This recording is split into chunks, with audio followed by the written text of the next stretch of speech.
and this illegal OPM rule completely invalidates and gets around that. And so we need to act and fix that now, well before October 1st.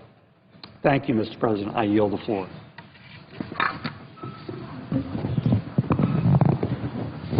Mr. President.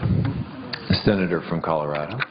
Thank you, Mr. President. I call up Bennett Amendment number 1847. Is there objection?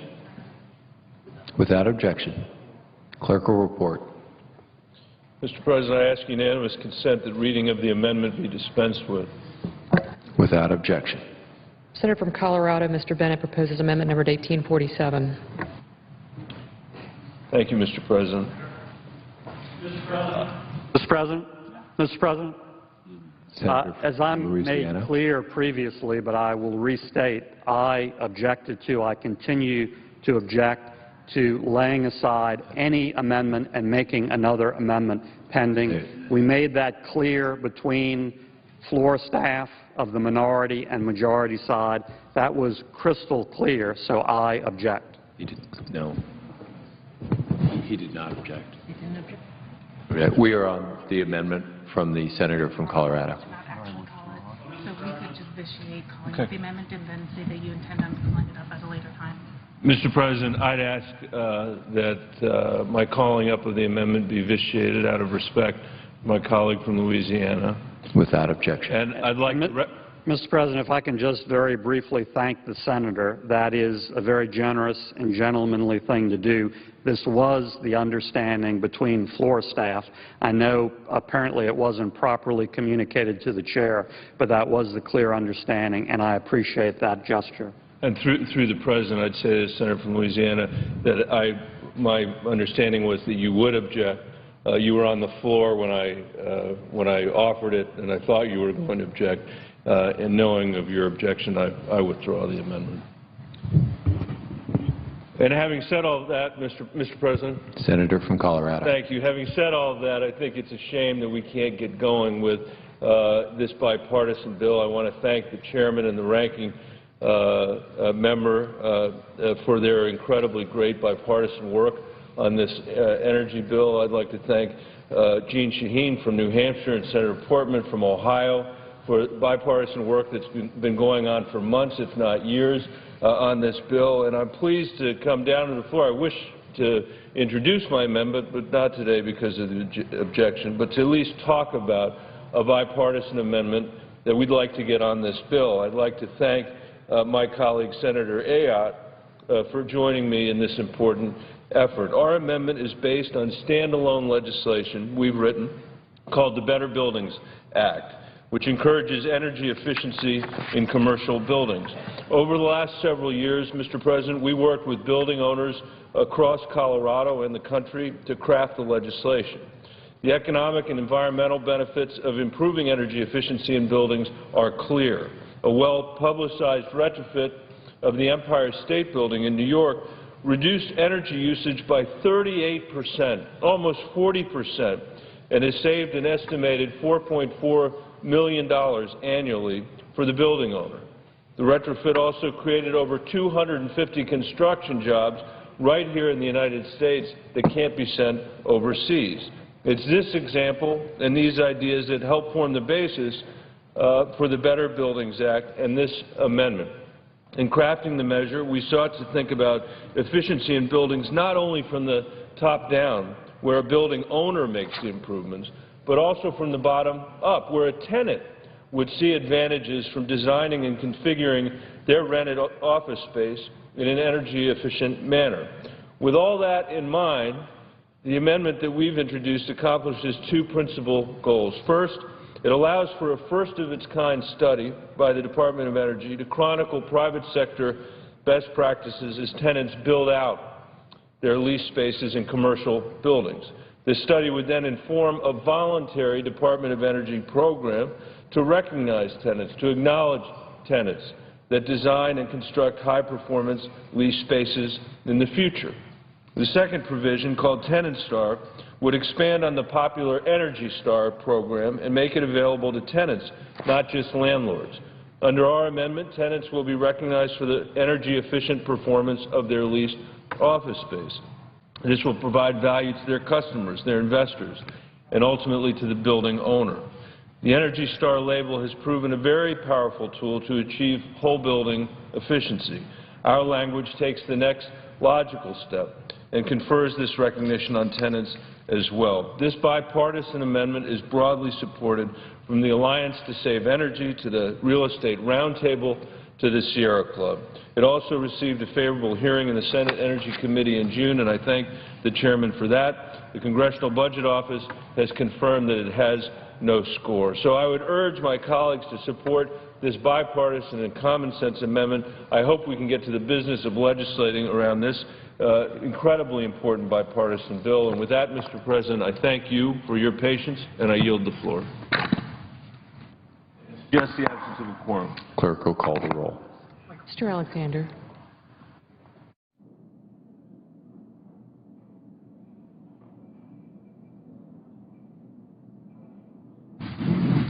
Mr. President. Senator from Oregon. The Senate first let me vitiate the quorum call and without objection, and commend the senator from Colorado on a fine amendment, and I hope we're going to get a chance to vote on it. I think he mentioned, commercial buildings consuming almost half of the energy used in the United States, and what I think is important for the Senate to see is that the bipartisan amendments are now piling up here. We started off with a very good amendment, the Inhofe-Carper amendment, in terms of thermal power. Senator Udall and Senator Collins talking about retrofitting, schools, getting more for the kids and for a better environment without spending new federal money. And now we have the Bennett-Ayotte proposal to deal with commercial buildings consuming almost half of the energy consumed in the United States. So you have bipartisan amendments, colleagues, in effect just stacking up here in the floor of the Senate. And I think the reason that that's the case is senators are coming back from the August break. They were home having community meetings and talking to folks. And people said, whether you're from Ohio, like the President of the Senate, or Oregon, or New Hampshire, parts of the country, go back there, find a way to deal with some real challenges and do it in a bipartisan way. So that's what the underlying bill does. That's what the three amendments that we seek to be able to vote on. In the case of this particular amendment, the Voluntary Energy Star programs create an incentive for commercial building owners to increase the efficiency of their buildings by recognizing the most efficient. So today there are over 20,000 commercial buildings in the country certified as highly efficient Energy Star buildings. The challenge, however, is that about half of the energy used in commercial buildings is under the control of the tenants and not the owners. So this amendment would promote efficiency in commercial buildings by establishing a Tenant Star program to recognize the energy efficiency achievements of building tenants as Energy Star does for the owners. We've looked at this in the committee, particularly in the Energy Subcommittee on June 25th. And to me, again, trying to build on successful approaches is simply what the country wants us to be doing here in the United States Senate. It's the focus of the underlying bill. It's the focus of the amendments that, are pending. Each one of them supported in a bipartisan way. This amendment, as far as I can tell, has a real cross-section of businesses interested for obvious reasons. It constitutes almost half the buildings in the United States. I would ask, Mr. President, that the letter of support that we've received be inserted in the record, and I would ask unanimous consent that be done. Without objection. So ordered.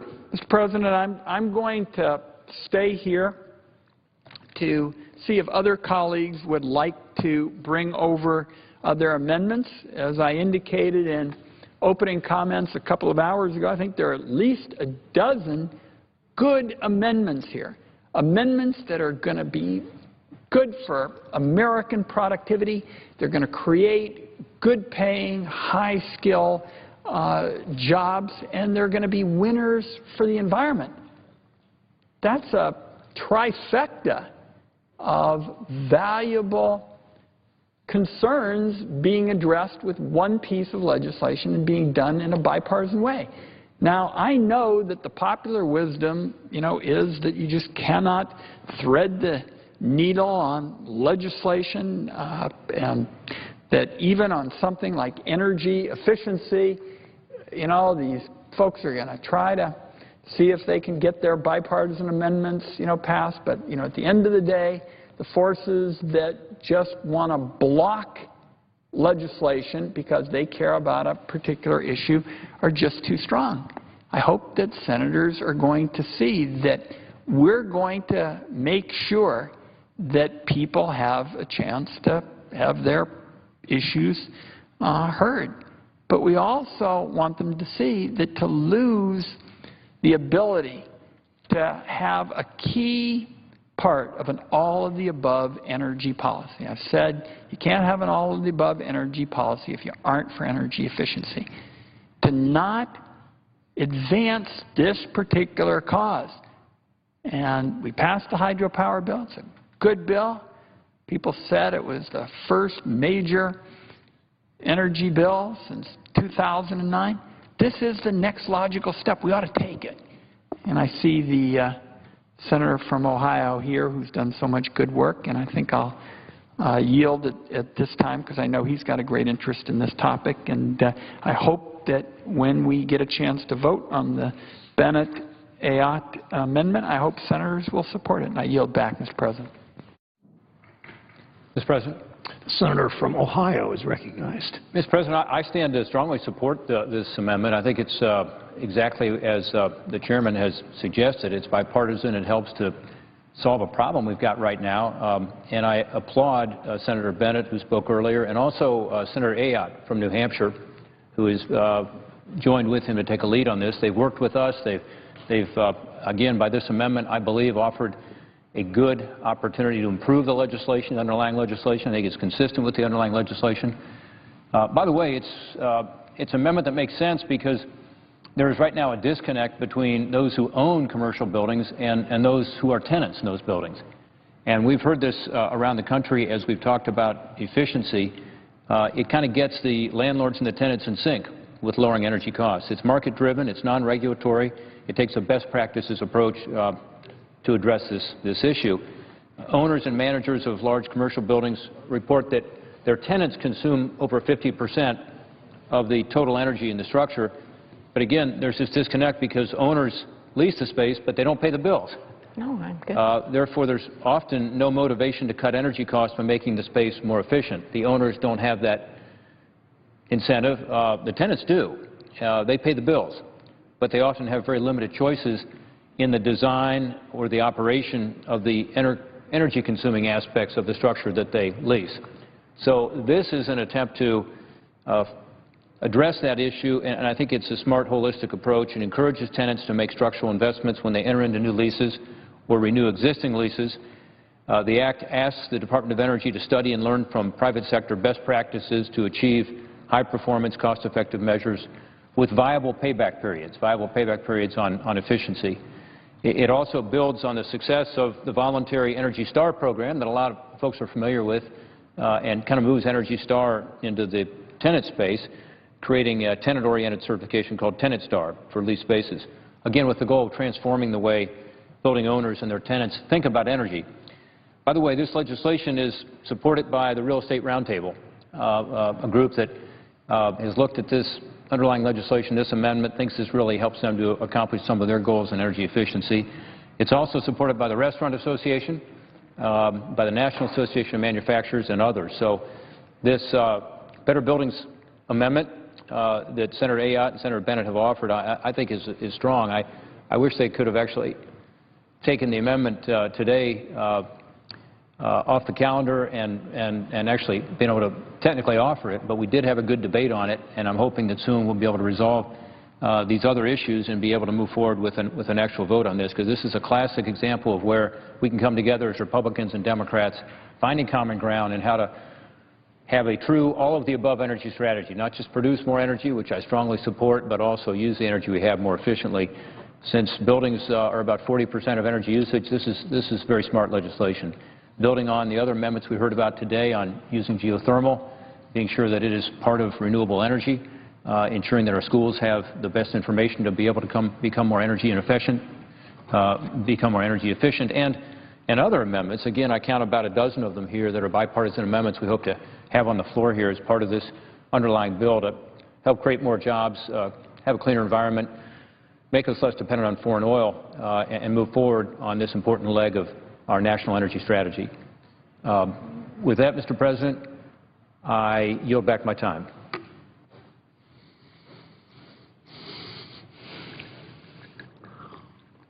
Mr. President? Senior Senator from Minnesota is recognized. Mr. President, I ask unanimous consent that the pending amendment be set aside, and I call up my amendment number 1856. Is there objection? Okay. Senator from Ohio. Yeah, I'm objecting on behalf of my colleague who has an arrangement with the majority staff on this on the basis of his interest in objecting until he gets a unanimous consent agreement that I think is being worked on. Thank you, Mr. President. I'd still like to talk about this amendment, and I want to thank both Senator Wyden for working with us on this amendment, and also Senator Murkowski for working with us on this amendment. And I appreciate their support. This is an amendment that Senator Hoeven and I have introduced together, and I'll just describe it to you because I think it's such a good amendment. We want to make sure we get moving on this very important bill that I support, as well as these amendments. The Nonprofit Energy Efficiency Act would provide assistance to nonprofit organizations to help make the buildings they own and operate more energy efficient. Nonprofit organizations are the heart of our country and serve millions of Americans every day. Nonprofits include hospitals, schools, houses of worship, particularly supportive of this amendment, and youth centers. They face the choice of making facility improvements or serving more people, which is also difficult for them. And that choice is clear for so many organizations. Nonprofits often operate in older, less efficient buildings, and because of their nonprofit status, they can't participate in energy efficiency programs despite the financial benefits of energy efficiency retrofits and other improvements. This bill is about allowing the Department of Energy to make grants of up to $200,000 for energy efficiency projects over the next 5 years. The amendment requires a 50% cost share and includes provisions to ensure that the projects achieve significant amounts of energy savings and are done in a cost-effective manner. This amendment, the Klobuchar-Hoeven amendment, is fully offset, and I appreciate the work of the committee and the committee staff on this amendment. I urge my colleagues to support the Nonprofit Energy Efficiency Act amendment. Before I yield the floor, I again want to thank Senator Shaheen and Senator Portman for their tireless efforts to move this important legislation forward. I believe that energy efficiency is an area where we can all agree is good for the economy, it's good for consumers, and it's an issue where we can find common ground, as you can see by the amendment I've done with Senator Hoeven here. Senator Hoeven in North Dakota knows a little bit about producing energy with their oil production, their natural gas production, the biofuel production that they share with Minnesota. We're some of the top biofuel producers in the country. But in our states, we also believe in conserving energy and in energy efficiency. We believe that this bill is a good bill, and also that this amendment is a very good addition to the bill, as it allows nonprofits such as places of worship to also share in the energy efficiency program, and they are very interested in moving ahead with this amendment. So I thank you, I thank the authors, and I thank the chairs and the ranking members of the committee. I yield the floor. Senior Senator from New Hampshire is recognized. Thank you, Mr. President. I just wanted to commend Senator Klobuchar on her efforts. This is another one of the great bipartisan amendments that has been worked on to add to this energy efficiency legislation.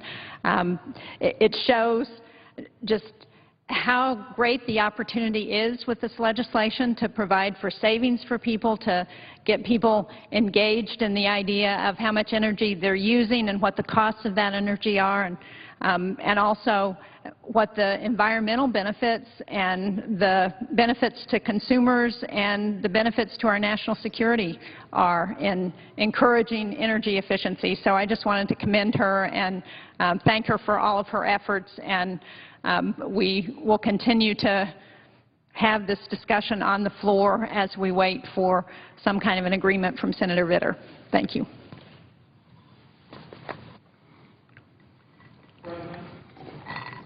Senior Senator from Oregon is recognized.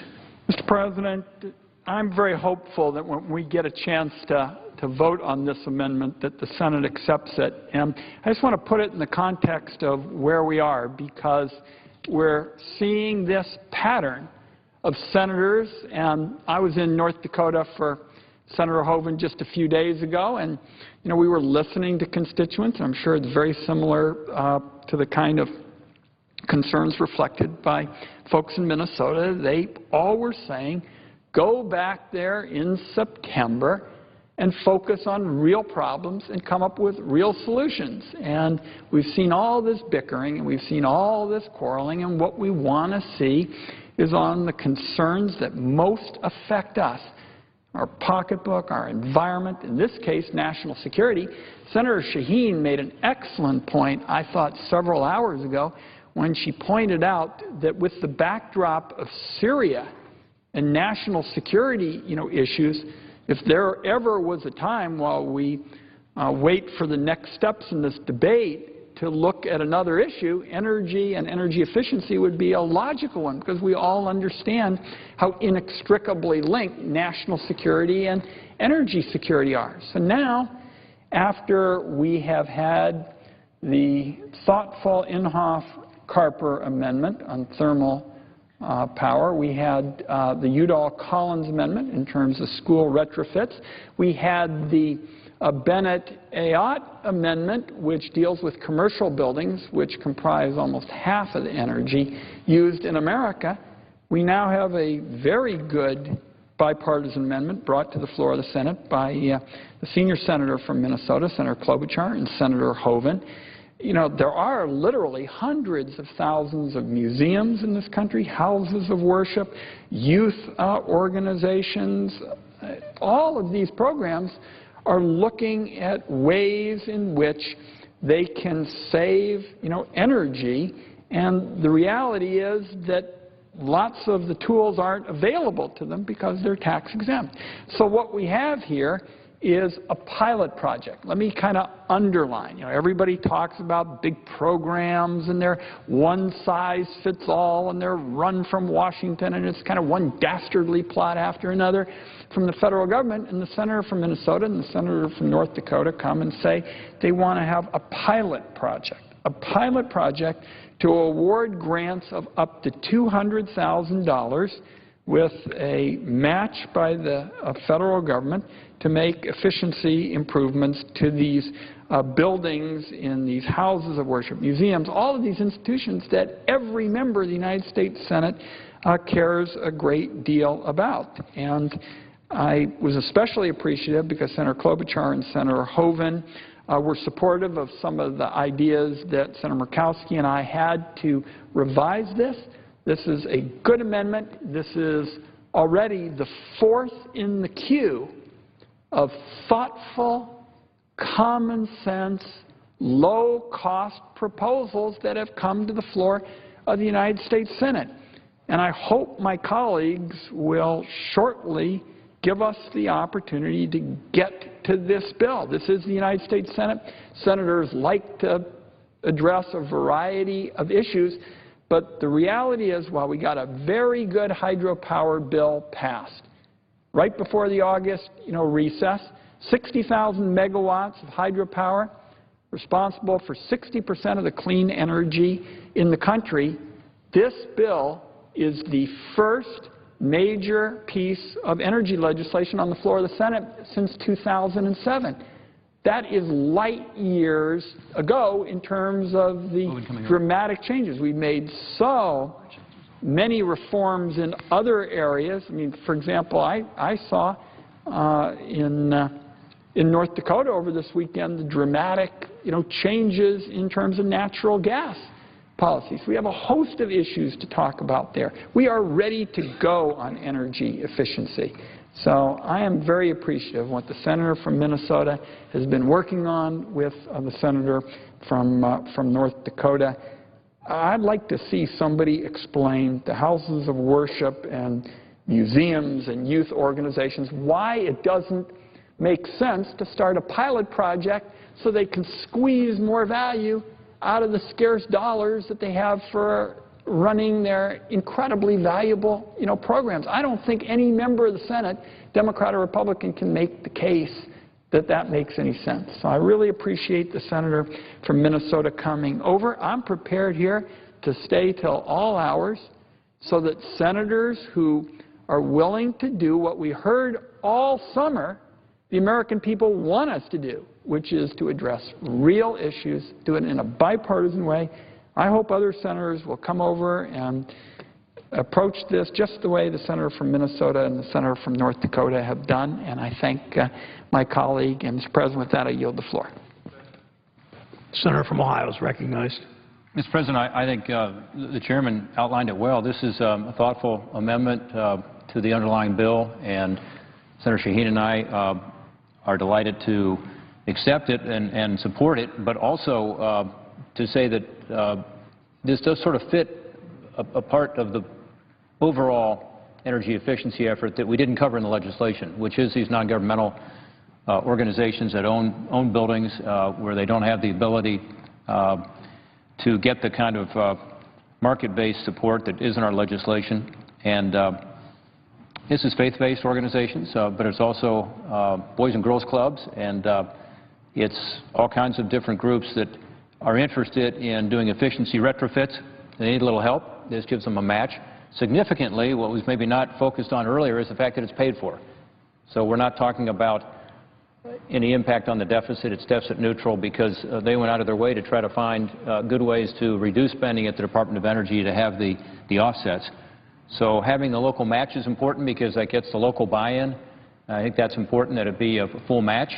But it also does give them access to some of this expertise we talked about earlier to be able to have more energy efficiency and ultimately to save energy in this country, but also save money for these nonprofit organizations. So I commend my colleagues, Senator Klobuchar and Senator Hoeven. Senator Hoeven wants to come over and speak on this legislation. He is tied up right now, but hopes to come over later. And certainly when it's actually offered and brought up on the floor, he'll have a chance to talk about it as well. But I commend him and commend his colleague from Minnesota for, again, offering another bipartisan amendment on top of the geothermal amendment, the schools amendment, the amendment to encourage tenants to be more energy efficient, and now we have this legislation on nonprofits that own buildings that want to do the efficiency retrofits.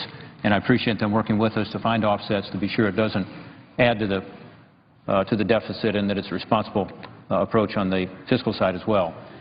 With that, Mr. President, I note the absence of a quorum. Oh, I'm sorry, I yield the floor.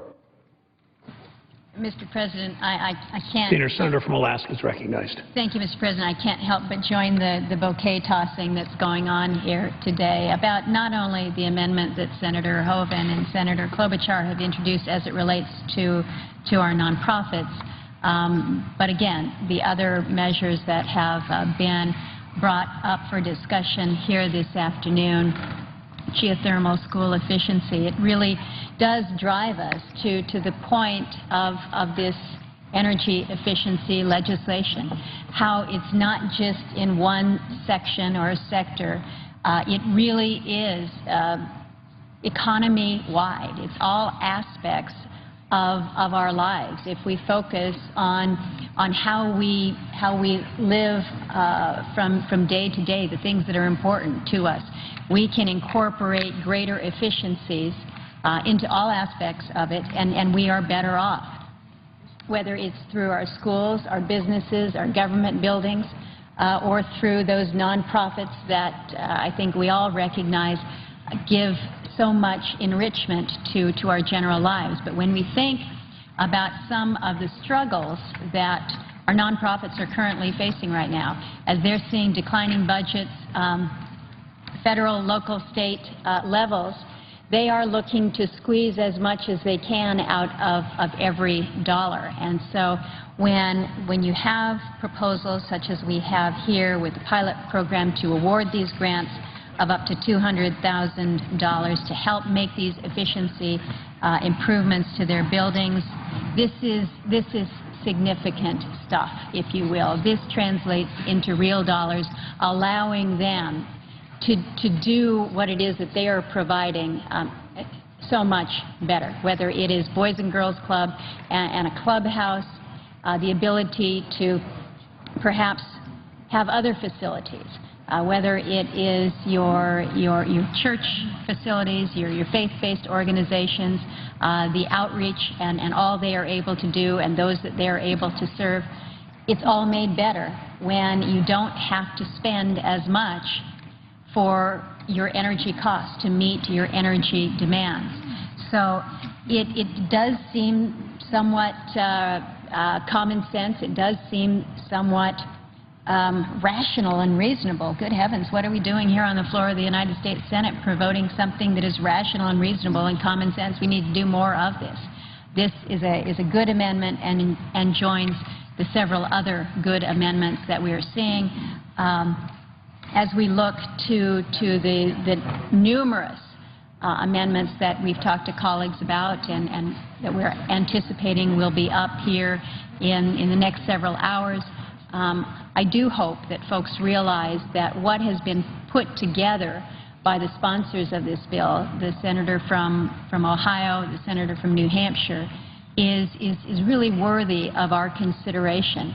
Not only on these amendments, but again, the fuller spectrum of how we are more wise in our energy consumption, how we are better stewards of that which we have when it comes to energy and our energy resources. So I'll throw the bouquet to those who have got us to this point. And with that, I see that the senator from Wyoming has joined us, so I will yield the floor.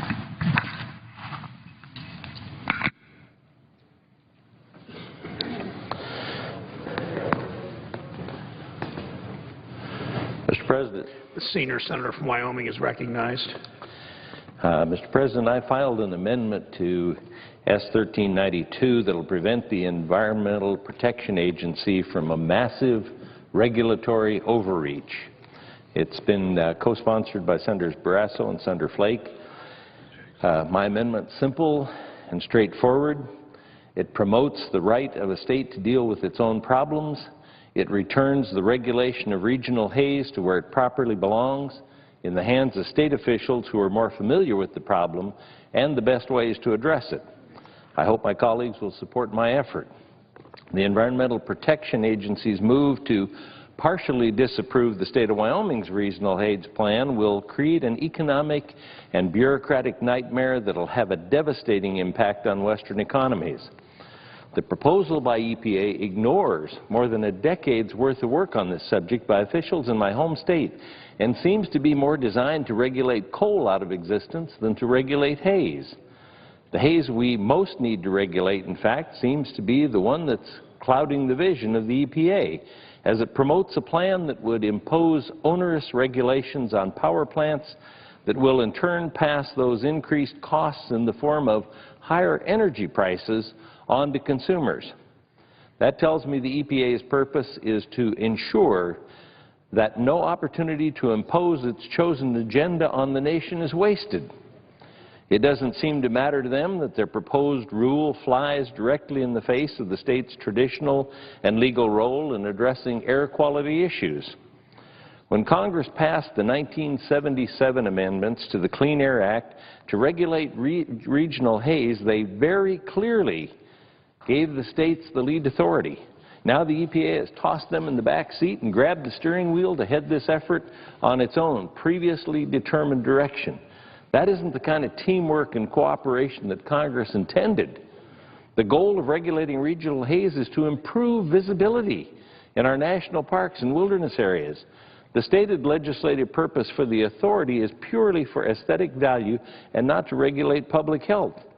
Most importantly, the EPA shouldn't be using regulations to pick winners and losers in our national energy market. This is a state issue, and Congress recognized that states should know how to determine what the best regulatory approach would be to find and implement a solution to the problem.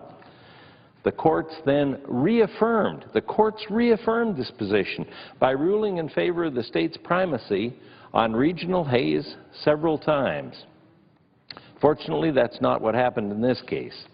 The EPA ignored all of the clear precedent and instead handed that top-down approach that ignored the will and the expertise of the state of Wyoming. This inexplicable position, This inexplicable position flies in the face of the state of Wyoming's strong and common-sense approach to addressing regional haze in a reasonable and cost-effective manner. The EPA's approach would be much more costly, and it'd have a tremendous impact on the economy and quality of life, not only in Wyoming, but in the neighboring states as well. Clearly, we can't allow that to happen. Preliminary estimates by the state of Wyoming show that the best available retrofit technologies and long-term strategies under the proposed rule would cost well over $1 billion, plus millions more every year in additional operational costs that gets passed on to the consumer. Now, I'd mentioned that Cheyenne needed some additional power plant, and they went out and found the best natural gas technology available, and then found out that it wouldn't meet the new requirements. That's the best worldwide technology, and it won't meet the requirements they want to put on it. Again, those costs will be passed on to consumers in the form of higher energy prices. Every family knows when the price of energy goes up, it's their economic security as well as their hopes and dreams for the future that are threatened and all too often destroyed. The EPA's determination to take such an approach would be understandable if it would create better results than the state plan. It doesn't. It admits that. $1 billion in cost and then millions more each year, and it isn't going to give any better results than what the state plan is? What sense does that make? That's another reason why it makes no sense for the EPA to overstep its authority under the Clean Air Act to force Wyoming to comply with an all-too-costly plan that will in the end provide the people of Wyoming with no real benefits. Again, billion up front, millions a year, no real benefits. The plan doesn't even take into account other sources of haze in the state, such as wildfires. We have those every year, and they're a problem on Wyoming's plains and mountains. It's a major cause of haze in my home state. It makes no sense for the EPA to draft a plan that fails to take into consideration one of the biggest natural causes of the very problem they're supposed to be solving. And that is one that can be solved. The state of Wyoming spent over a decade producing a plan that is reasonable, productive, cost-effective, and focused on the problem. The EPA has taken an unnecessary and unreasonable approach that violates the legislatively granted job of state regulators to address this issue. We cannot afford to increase the cost of energy to families, schools, and vital public services by implementing an EPA plan that won't adequately address the issue of regional haze. Again, there will be no noticeable effect. Billion up front, millions each year, no noticeable effect. What sense does that make? I know my colleagues will see the importance of this matter and support my amendment that will stop the EPA in its tracks and end its interference with Wyoming's efforts to address this very issue. It only makes sense to me that Wyoming's plan, which results in more than 10 years' worth of effort, be given a chance to work. It's not only fair, it's the right thing to do. Mr. President, I yield the floor.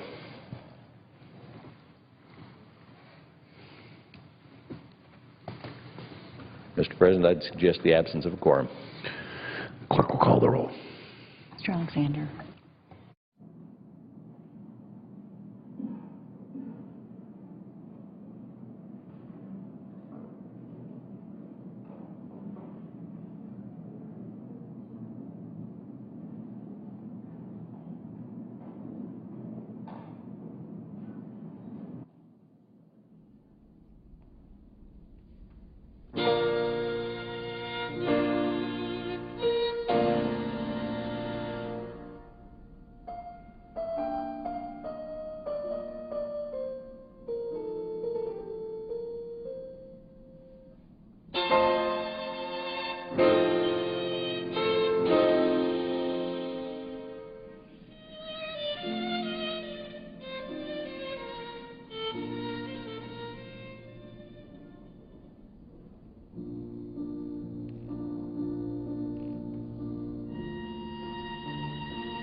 Senator from Rhode Island is recognized. Mr. President, may I ask consent that the pending quorum call be lifted? Without objection, so ordered.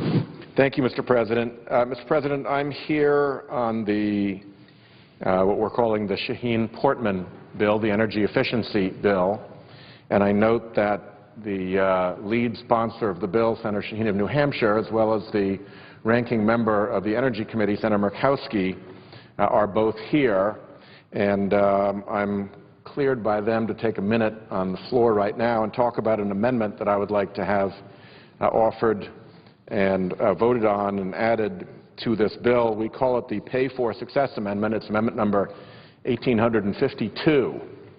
And what it would do is something that is quite simple, bomb-proof for taxpayers, and would ultimately save money and save energy. And that is for the Department of Housing and Urban Development, for properties that they manage, if they don't have the capital to be able to go back into that property and do retrofits and install efficiency measures that will bring down their cost of electricity, this amendment would allow them to contract with the private sector to bring in private capital to achieve those energy savings. And there's significant restrictions in here that will protect taxpayers. Any money that goes back to these investors comes out of energy savings, only out of energy savings. If something goes wrong and the energy savings don't materialize, the investors lose, the taxpayers and the government are held harmless. Thanks to an amendment to the bill as we are drafting it by Senator Coburn of Oklahoma, we've even specifically exempted the administrative costs of HUD in administering the bill. Those have to be paid before the investors take their profits. But once the investors are paid back, you now have a more efficient building and savings for taxpayers over the long haul. In addition, it reduces our energy footprint, increases our energy independence, and reduces HUD buildings' contribution to ill effects like pollution and climate change. So now is not the time to call it up. We're at too early a stage in the proceedings, but I did want to take a moment to urge my colleagues to support this bill. We discussed it at length with Senator Collins of Maine when we were trying to add it to the Transportation and HUD Appropriations Bill, and I believe we've worked through her office's issues and through Senator Coburn's issues, and if anybody else has any concerns, we look forward to hearing from them. But I think this is a bomb-proof piece of legislation from the taxpayer's point of view that opens up a niche for private capital to come in and earn a return on their investment by capitalizing on the opportunity we have for energy savings in these buildings. So with that, I will yield the floor and look forward to a future opportunity to discuss the bill further and, with any luck, call it up for a positive vote. I thank the Senator Shaheen and yield the floor. Mr. President, The senior senator from New Hampshire is recognized. before the senator from Rhode Island leaves, I just wanted to commend him for this effort. I think it's a great proposal. I haven't had a chance to look at all of the details, so I look forward to that. But using performance contracting to provide for savings on energy costs is a very effective way to address the upfront costs for these kinds of retrofits. And as you point out, the person who's doing the contracting, so the private company, is assuming the burden of those costs, and yet the benefits are going to taxpayers, and ultimately the contractor who does the retrofits is also going to benefit over the long term, and those savings will keep coming back year after year. So once the initial cost is paid off, taxpayers will continue to get those savings year after year. As governor, we started retrofitting state buildings exactly this way, and it saved the taxpayers of New Hampshire hundreds of thousands of dollars a year, is still saving them that, and also thousands of pounds of pollution, because as we know, 40% of our energy is used by buildings, and if we save on that energy use in buildings, then that saves not only on those costs, but it also saves on the pollution that comes from heating those buildings and cooling them. So I commend you for this effort. I look forward to having a chance to debate it on the floor and to having a chance to review the proposal in greater detail. I thank the senator from New Hampshire for those comments. I want to commend her for her leadership on this bill. This is a wonderful bill to have gotten to, and she and Senator Portman put an enormous amount of work into getting us here, and so that is immensely commendable. I would add something that I omitted in my remarks earlier because the senator from New Hampshire brought this up in a private discussion we had on the floor a moment ago, and that is, how does CBO, the Congressional Budget Office, feel about this amendment? And we have an email from the Congressional Budget Office saying that this will not add to the deficit. It is not. It is deficit neutral. In point of fact, it's actually going to be deficit positive in the long haul, but all we really need from them is the assurance that it is deficit neutral, and they treat it as deficit neutral. And as the senator from New Hampshire very properly pointed out, the benefit of this isn't just on the energy side, it isn't just on the pollution side. Somebody goes in and installs the new energy efficiency equipment, installs the new windows, insulates the roof, does whatever it is that will achieve these savings, and that is work, and that is jobs, and that is helpful to our economy. So with that, I'll again yield the floor with my appreciation to the senator from New Hampshire. President, I note the absence of a quorum. Clerk will call the roll. Mr. Alexander.